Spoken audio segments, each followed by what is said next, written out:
नमस्कार साथियों, स्वागत है आप सभी का अनबाउंडेड थ्रेड पे। रोजाना की तरीके मैं लेके आया हूँ आपके सामने एक विशेष अंक जिसका नाम है राष्ट्रीय युवा दिवस। चलिए देर ना करते हुए जानते हैं हम लोग राष्ट्रीय युवा दिवस क्यों मनाते हैं, इसके इतिहास के बारे में चर्चा करते हैं। राष्ट्रीय युवा दिवस हम लोग प्रतिवर्ष 12 जनवरी के दिन मनाते हैं क्योंकि इस दिन स्वामी विवेकानंद जी का जन्म हुआ था। चलिए स्वामी विवेकानंद जी के विचारों को हम लोग समझते हैं। उन्होंने कहा था, मानवीय एवं राष्ट्रीय शिक्षा परिवार से ही शुरू करनी चाहिए। शिक्षा ऐसी हो जो सीखने वालों को जीवन संघर्ष से लड़ने की शक्ति प्रदान करे। ये स्वामी विवेकानंद जी के विचार थे। चलिए स्वामी विवेकानंद जी के परिचय के बारे में थोड़ा चर्चा कर लेते हैं। तो स्वामी विवेकानंद जी का जन्म 12 जनवरी 1863 ईस्वी को कलकत्ता, जो वर्तमान में कोलकाता के नाम से जानी जाती है, में हुआ था। उनके बचपन का नाम नरेंद्र था। उनके पिताजी का नाम श्री विश्वनाथ एवं माताजी का नाम श्रीमती भुवनेश्वरी देवी था। श्री विश्वनाथ जी उस जमाने में जाने माने वकील थे। उनकी माता एक धार्मिक विचारों वाली महिला थी।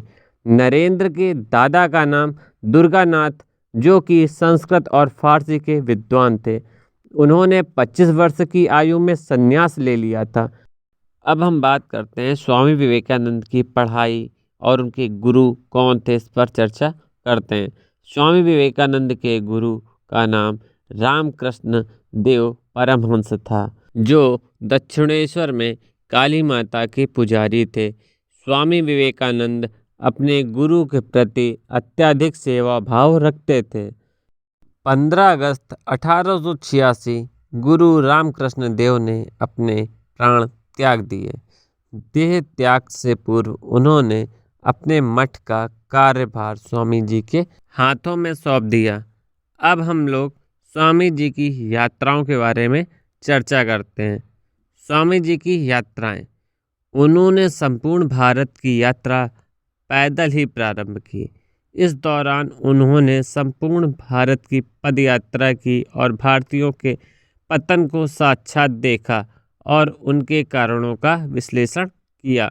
स्वामी विवेकानंद ने रामकृष्ण मिशन की स्थापना की। इसका उद्देश्य भारत में ही नहीं बल्कि संपूर्ण विश्व में रामकृष्ण देव के उपदेशों को फैलाने के लिए इन्होंने रामकृष्ण मिशन की स्थापना की। इन्होंने श्री शंकर पांडुरंग की सलाह पर विश्व को संदेश देने की ठान ली। इन्होंने शिकागो में होने वाली धर्म सभा में जाने की इच्छा प्रकट की। शिकागो के रास्ते होते हुए जापान और हांगकांग के कई शहरों की यात्रा की। सन 1893 में शिकागो, जो कि अमेरिका में है, धर्म सम्मेलन में भारत की ओर से प्रतिनिधित्व किया। स्वामी जी की कई यात्राओं और भाषणों के बाद कई विदेशी नागरिक भी उनके भक्त बन गए। स्वामी विवेकानंद जी को साइक्लोनिक हिंदू की उपाधि भी प्रदान की गई। स्वामी विवेकानंद की मृत्यु 4 जुलाई 1902 को हो गई थी। उनके शिष्यों के अनुसार वे ध्यान योग करने की मुद्रा में बैठे थे, व्याकरण का पाठ पढ़ाया और साधना की।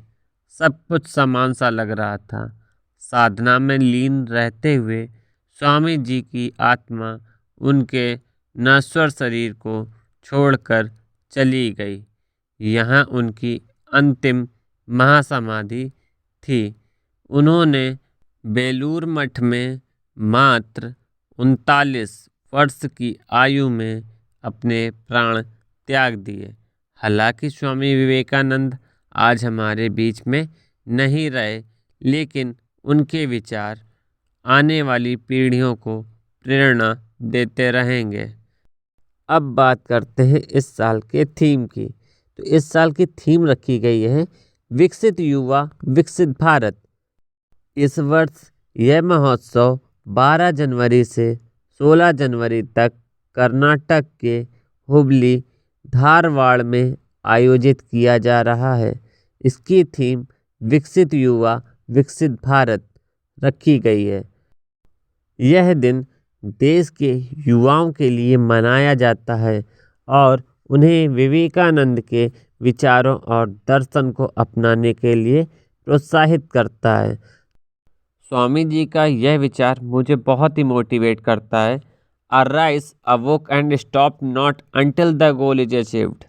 मतलब उठो, जागो और तब तक मत रुको जब तक तुम्हें सफलता ना हासिल हो सके। अगर आपको ये सेशन पसंद आया हो तो चैनल को एक बार प्लीज़ लाइक सब्सक्राइब जरूर करिएगा। Thanks for watching.